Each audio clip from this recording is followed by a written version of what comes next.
Hey, hey, hey, friends and family. A warm welcome to you all. I hope that you are doing fantastic. Another exciting day here in Anaba's kitchen because we are going to take an ingredient that doesn't look so fresh and transform it into these lovelies that you see right here on your screen. Yes, we are making puff puff beignets, Bofrot, however you call it, right here with some extremely over-ripened plantains. Friends, do you know that in the United States, food waste is at a record high of 30% to 40%? That's really not so encouraging, is it? Yes, so I am going to show you today. My goal is to show you how to transform your perishable ingredients that look like they need to be tossed into something delectable, sinfully delectable, as I usually say.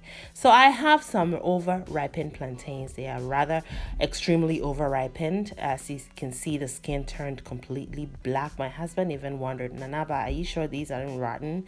Well, I'll show you they're not. So keep on watching, friends.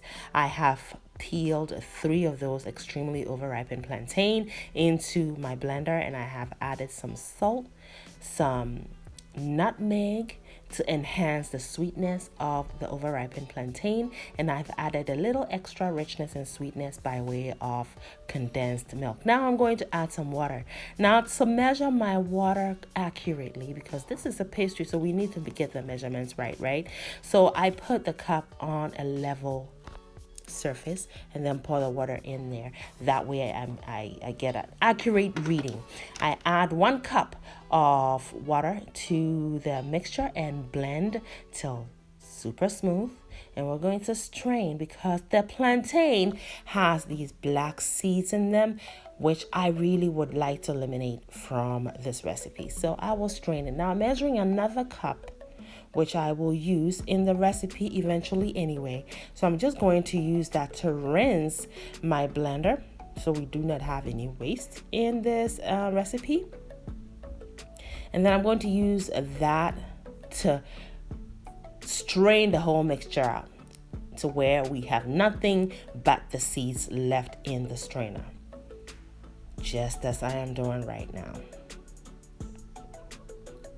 So friends, next time you have extremely over-ripened plantains, remember you can use them to make crepes, as I have done in a previous video, and I'll link that below. You can also use them to make these lovely beignets. They turned out awesome. The children totally love them. And I hope that you have some extremely over-ripened plantains in your home right now that you're getting ready to toss. No, hold on to them. Don't waste any food, especially in this difficult time that we're living in. So here are the seeds. I have strained the food out of it, and I'm just going to get rid of the seeds.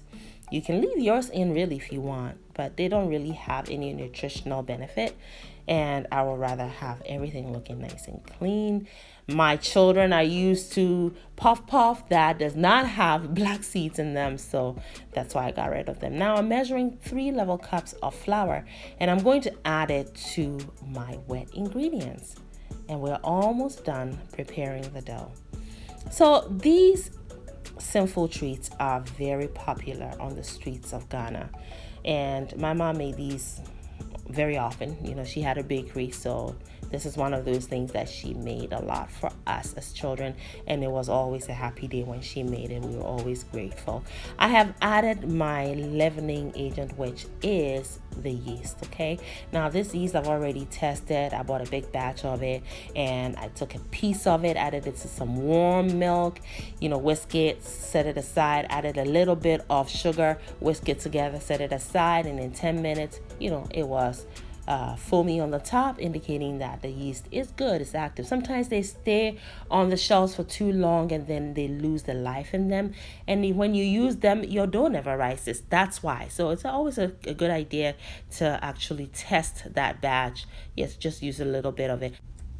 So I have combined all the ingredients, and you saw me actually beating the dough to make it very smooth and also develop the gluten. Once you have that happen, clean the sides of your bowl and let it rise in a warm place. It was a warm day today, so I just let it sit outside for 45 minutes, and that's all it took to double the size of the dough. So now we have air pockets. You just go back in there and kind of deflate it and beat it again to the sides of your bowl to get rid of the air pockets.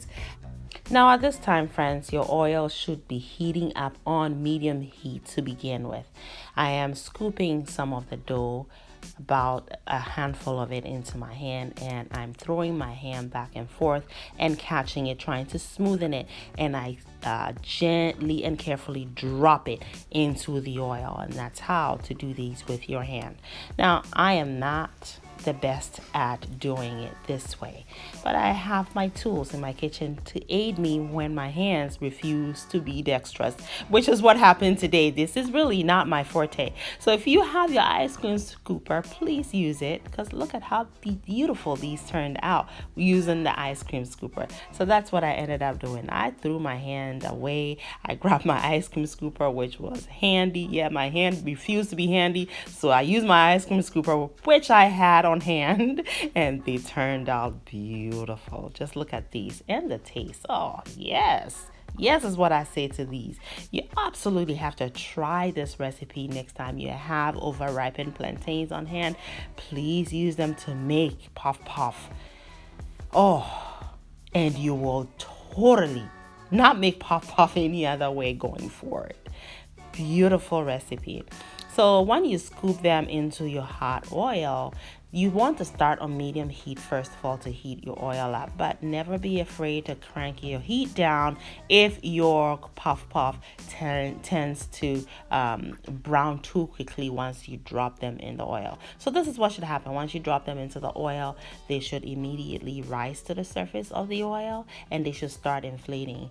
But then once you don't want though is for them to quickly brown. That could indicate that your oil is too hot, and so at that point you want to turn it to your low medium heat setting. You want your oil to be at 360 degrees Fahrenheit. That's perfect for frying such pastries. All right, so look at these. It should take about 8 minutes, if that, to fry them to perfection. These are very small, so they cook evenly inside. What you don't want is for them to cook outside looking this golden brown and be doughy and uncooked and raw on the inside. Now take a look at the inside. Cooked to perfection. The texture was on point. It was actually just right. Yes. And it was crunchy on the outside. Those elevated, pointy, crunchy bits on the skin are the best part. Yes, so right now what I'm thinking of is cocoa. And yes, if you know me well, you know that Naba and cocoa are inseparable. Cocoa of any sort, any caliber. So yes, I enjoyed these with some cocoa, cooked slightly different, and I will be presenting that recipe pretty soon. I hope you enjoyed this and that you have learned that you can use your ingredients that are perishable and may not be as fresh and transform them into something delightful. Thank you so much, friends, for showing up today. I hope you get to try your hands on this beautiful recipe. And as always, friends and family, make it a great day and have fun, especially in that kitchen.